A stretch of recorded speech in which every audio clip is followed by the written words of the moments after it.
గలిగారంటే దానికంటే ఉన్నతమైనది ఈ జీవితంలో మీరు పొందేది ఇంకేది కాదు. అది తెలుసుకోండి. హరినామము కడు ఆనందకరం.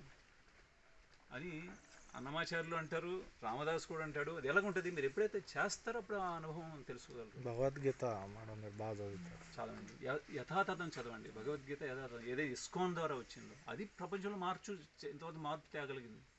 ప్రపంచంలో 96 భాషల్లో ఈ భగవద్గీత ఉంది. అంతేకాకుండా మీరు ఈ హరినామం గురించి చెప్తున్నాను, హరే కృష్ణ మహమ్మద్ గురించి. మీకు ఏమైనా సందేహం ఉంటే మీరు యూట్యూబ్లో కొట్టి చూడండి. ISKCON America, ISKCON Africa, ISKCON Australia, ISKCON Japan, ఏ దేశం పేరు మీకు గుర్తు వస్తే ఇస్కాన్ అని పెట్టుకొట్టండి. అక్కడ ఉన్న ప్రజలు ఈ నామాన్ని లక్షల కొద్ది మంది చేస్తున్నారు. అంటే అంత మార్పు ఎలాగలుగుతుంది? ఈ మాల్లో ఎంత బలం ఉండాలి హరినామంలో. అందువల్ల ఇది చేయండి, చాలా లాభం పొంది. ఎందుకంటే మనకు వచ్చిన ఆచార్యులు అందరూ హరినామం చేశారు. మీరు చూసినారు భద్రాచల రామదాసు కానీ, అన్నమాచార్యులు కానీ.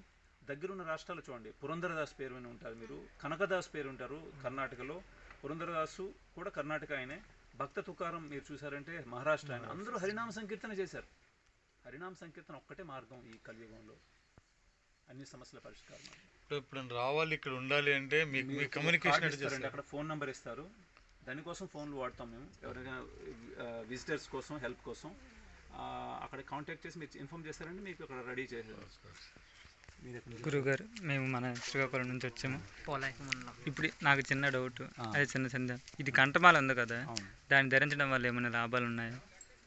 అంటే మనకి ఏ విధంగా? కంఠీమాల అంటే తులసితో తయారు చేసింది. ఇది